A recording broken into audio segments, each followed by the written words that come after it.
ನಮ್ಮ ಮನೆಗೆ, ನಮ್ಮ ಗ್ರಾಮಕ್ಕೆ, ಚೋಕಾಯು ಗ್ರಾಮ ತಾಳಿಕೋಟೆ ತಾಲೂಕಿನ ಒಂದು ಹಳ್ಳಿ. ಈ ಗ್ರಾಮಕ್ಕೆ ನಮ್ಮ NNB ITI ಕಾಲೇಜಿನ ಪ್ರಾಂಶುಪಾಲರಾದಂಥ ಸನ್ಮಾನ್ಯ ಶ್ರೀ PS ಸಜ್ಜನ್ ಸರ್ನ ನಾನು ಸ್ವಾಗತ ಮಾಡ್ತಾ ಇದ್ದೇನೆ.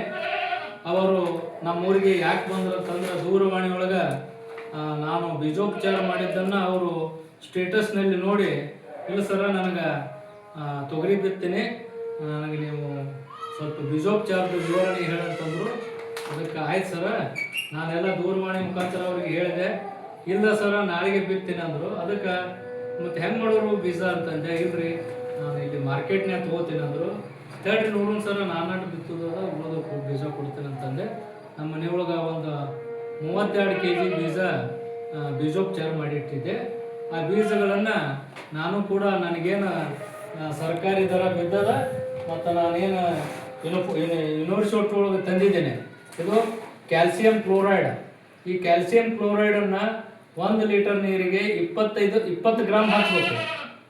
100 ಲೀಟರ್ ನೀರಿಗೆ 2 kg ಹಾಕಿ ಕ್ಯಾಲ್ಸಿಯಂ ಕ್ಲೋರೈಡ್ ಹಾಕಿ ಈ ತೊಗರಿಯನ್ನು 1 ತಾಸು ನೆನೆ ಇಡಬೇಕು. ಆ ತೊಗರಿ ನೆನೆಯಿಟ್ಟ 1 ತಾಸಿನ ನಂತರ 7 ತಾಸು ನಾವು ನೆರಳಲ್ಲಿ ಒಣಗಿಸ್ಬೇಕು. ಒಣಗಿಸಿದ ನಂತರ ಏನಪ್ಪ ಅಂತಂದ್ರೆ ಅದಕ್ಕೆ ನಾವು ಇದು ಬೀಜೋಪಚಾರ ಮಾಡ್ಬೇಕಾಗ್ತದೆ. ಬೀಜೋಪಚಾರ ಯಾಕೆ ಮಾಡ್ಬೇಕಂತಂದ್ರೆ, ಬೀಜಕ್ಕೆ ಉಪಚಾರ ಮಾಡುವುದು ನಮ್ಮ ದೇಹಕ್ಕೆ ರೋಗ ಬರದ ಹಂಗೆ ಹೆಂಗೆ ನಾವು ತಡ್ಕೊತೀವಿ, ಹಂಗೆ ನಾವು ಬೀಜ ನಾಟಿ ಮಾಡಿದೆವು ಅಂದ್ರೆ ಅದಕ್ಕೆ ರೋಗ ಬರಲಾರ್ದಂಗೆ ಮೊಟ್ಟ ಮೊದಲನೇದಾಗಿ ನಾವು ಏನಪ್ಪ ಅಂತಂದ್ರೆ ರೈಜೋಬಿಯಂ ಅಣುಜೀವಿ ಗೊಬ್ಬರ.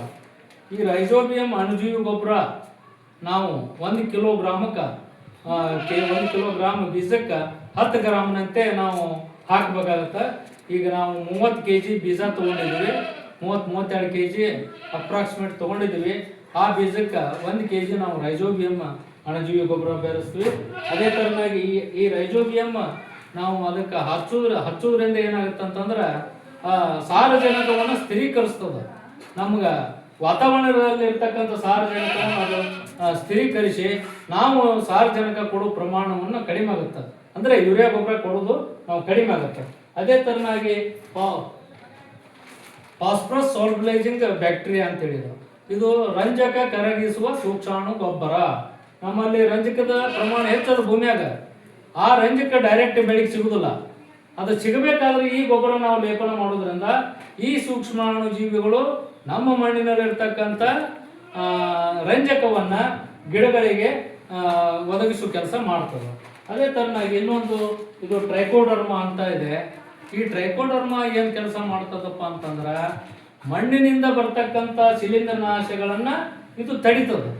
ಇದು ಹೆಂಗಂತಂದ್ರೆ ಬೇರಿಗೆ ಕವಚ ಆಗಿಬಿಡ್ತದ. ಅವು ಯಾವ ಬೆಳೆಗಳಿಗೆ ಹಾನಿ ಮಾಡ್ತಕ್ಕಂಥ ಶಿಲೀಂಧ್ರಗಳು ಬಂತಂದ್ರೆ ಅವನ್ನ ಬೆಳೆಗೆ ಸಮೀಪ ತರಗೊಡುವುದಿಲ್ಲ, ಅಲ್ಲೇ ಅವನ್ನ ನಾಶ ಮಾಡ್ತದ. ಆದ್ದರಿಂದ ಟ್ರೈಕೋಡರ್ಮಾದ ಮಹತ್ವ ಭಾಳ ಇದೆ. ಇದು 1 kg ಬೀಜಕ್ಕೆ 2 ಗ್ರಾಮ್ ಹಚ್ಚಬೇಕು. ಇವೆಲ್ಲ PSB ಏನಿದೆ ಇದು ಕೂಡ 1 kg ಬೀಜಕ್ಕೆ 10 ಗ್ರಾಮ್ ಹಾಕಬೇಕು. ಅದೇ ಥರನಾಗಿ ಸೊಡೋಮೋನಾಸ್ ಕೂಡ ಇದು ಬೆಳೆಗೆ ತೇಜ್ ಕೊಡ್ತದೆ. ಈ ಬೆಳೆಗೆ ಇದು ಕೂಡ 10 ಗ್ರಾಮ್ 1 ಕಿಲೋಗ್ರಾಮ್ ಬೀಜಕ್ಕೆ 10 ಗ್ರಾಮ್ ನಾವು ಲೇಪನ ಮಾಡಿ ಬಿತ್ತಬೇಕಾಗ್ತದೆ. ಲೇಪನ ಮಾಡ್ಬೇಕಂತಂದ್ರೆ ಒಂದು 30 kg ಬೀಜಕ್ಕೆ ಒಂದು ಅರ್ಧ ಲೀಟ್ರ್ ಅಥವಾ ಒಂದು 1/4 ಲೀಟ್ರ್ ಅಂದ್ರೆ 1/4 ಲೀಟ್ರ್ ನೀರನ್ನು ಒಂದು ಪಾವು ಕಿಲೋ ಬೆಲ್ಲ ಕರಗಿಸಿ ಕುದಿಸ್ಬೇಕು. ಚೆನ್ನಾಗಿ ಕುದಿಸ್ತೇವೆ ಅಂದ್ರೆ ಅದು ಬೆಲ್ಲದ ನೀರು ಆಗುತ್ತೆ. ಆ ಬೆಲ್ಲದ ನೀರನ್ನು ತೊಗರಿಗೆ ಹೊಡೆದು ಆ ನಂತರ ಇವನ್ನೆಲ್ಲ ಲೇಪನ ಮಾಡಿ ಒಂದು ಅರ್ಧ ತಾಸು ನಾವು ನೆರಳಲ್ಲಿ ಒಣಗಿಸಿ ನಾವು ಬೀಜೋಪಚಾರ ಮಾಡಿದಂಗೆ ಆಗುತ್ತದೆ. ಆಗ ನಾವು ಬಿತ್ತನೆಗೆ ಪ್ರಾರಂಭ ಮಾಡ್ಬೇಕಾಗ್ತದೆ. ಇಷ್ಟೊಂದು ನಮ್ಮ ಸರ್ ಭಾಳ ಆಸಕ್ತಿ ತೋರಿಸ್ಯಾರ. ನನಗೂ ಕೂಡ ಭಾಳ ಸಂತೋಷ ಅನಿಸ್ತದೆ. ಇದೆಲ್ಲ ನಮ್ಮ ತಾಳಿಕೋಟಿ ರೈತ ಸಂಪರ್ಕ ಕೇಂದ್ರದ ಸಹಾಯಕ ನಿರ್ದೇಶಕರಾದಂಥ ಮಹೇಶ್ ಜೋಶಿ ಅವರು, ಅದೇ ಥರನಾಗಿ ಅಪ್ಪು ಕುಂಟ್ರಡ್ಡಿ ಅವರು, ಅದೇ ಥರನಾಗಿ ನಮ್ಮ ಹಿಟ್ನಳ್ಳಿ ಪಾರ್ನಲ್ಲಿ ಇರ್ತಕ್ಕಂಥ ವಿಜ್ಞಾನಿಗಳಾದಂಥ ಶ್ರೀ ಅರುಣ್ ಸದರಡ್ಡಿ ಅವರು ಕೂಡ ನನಗೆ ಫೋನ್ ಕಾಂಟ್ಯಾಕ್ಟ್ನಲ್ಲಿ ಸಿಕ್ಕರು. ವೈರಿ ಸರ್ ಅಂತೇಳಿ ಅವರು ಕೂಡ ಭಾಳ ಖುಷಿ ಎನರ್ಜೆಟಿಕ್ ಒಂದು ಕೆಲಸ ಮಾಡ್ತಾ ಇದ್ದಾರೆ. ಅದಕ್ಕೆ ನಮ್ಮ ಸಜ್ಜನ್ ಸರ್ ಕೂಡ ನಾನು ಹೆಂಗೆ ಕರೆದು ಹಿಂಗೆ ಕೊಟ್ಟಿದ್ದೀನಿ, ಅವರು ಕೂಡ ನಮ್ಮ ರೈತ ಸಮುದಾಯಕ್ಕೆ ಉತ್ತಮವಾದ ಕೆಲಸ ಮಾಡಲಿ ಅಂತಕ್ಕಂಥ ಮಾತನ್ನು ಹೇಳ್ತಾ ಅವರಿಗೆ ಈ ಬೀಜಗಳನ್ನು ಅವರಿಗೆ ಕೊಡ್ತಾ ಇದ್ದೇನೆ. ಧನ್ಯವಾದಗಳು ಸರ್. ಒಂದು ಮಾತು ಹೇಳ್ರಿ, ಒಂದೆರಡು ಮಾತು ಸರ್, ಒಂದೆರಡು ಮಾತು ಹೇಳ್ಬೇಕಾ ಕೇಳ್ತಾರೆ ಹೇಳ್ರಿ. ಕುಂತ ಹೇಳ್ತಾರೆ ಎಲ್ರಿಗೂ ನಮಸ್ಕಾರ. ಇತ್ತನು ಅವ್ರು ವಯಸ್ಸು ಬರ್ಬೇಕಾದ್ರಾಗ ಇಷ್ಟು ದಿವಸ ಬರೀ ಯೂಟ್ಯೂಬು ಮತ್ತು ಸೋಷಿಯಲ್ ಮೀಡಿಯಾದಲ್ಲಿ ಇದು ಬೀಜೋಪಚಾರದ ಬಗ್ಗೆ ನೋಡ್ತಾ ಇದ್ದೆ, ಕೇಳ್ತಾ ಇದ್ದೆ.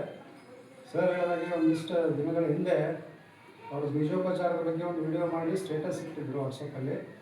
ಅದನ್ನು ನೋಡಿದ್ಮೇಲೆ ನನಗೆ ಅವರು ಭಾಳ ಆತ್ಮೀಯರಾಗಿದ್ದರು.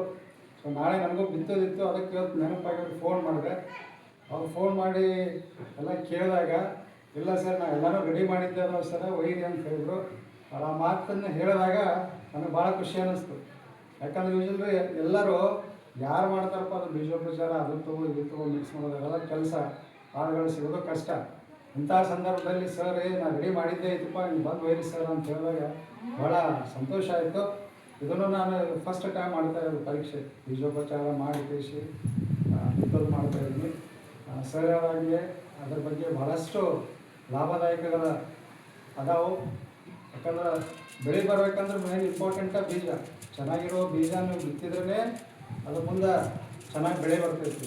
ಅದರೊಳಗೆ ನಮ್ಮ ಭೂಮಿಯಲ್ಲೆಲ್ಲ ನೆಟ್ಟೆ ಹೋಗೋದು ಅದು ಹೋಗೋದೆಲ್ಲ ಭಾಳಷ್ಟಿದೆ. ಇದೆಲ್ಲ ಮಾಡೋದ್ರಿಂದ ಅಂಥ ರೋಗ ಲಕ್ಷಣಗಳು ಯಾವುದೂ ಬರೋದಿಲ್ಲ ಅಂತ ಸರ್ ಹೇಳಿದ್ದಾರೆ. ನಾನು ಸಾಕಷ್ಟು ಅದೇ ಸೋಷಿಯಲ್ ಮೀಡಿಯಾ ಥ್ರೂ ನಾನು ತಿಳ್ಕೊಂಡಿದ್ದೀನಿ. ಇನ್ನೊಮ್ಮೆ ಎಲ್ಲ ರೆಡಿ ಮಾಡಿ ಬೀಜಗಳನ್ನು ಕೊಡ್ತಾ ಇರೋ ನಮ್ಮ ಕರಿಗೌಡರ ಸರ್ಗೆ ತುಂಬ ಹೃದಯದ ಧನ್ಯವಾದಗಳನ್ನು ಹೇಳ್ತೀನಿ. ಈ ವಿಡಿಯೋ ಬಾಸಿದ್ರ ನೀವು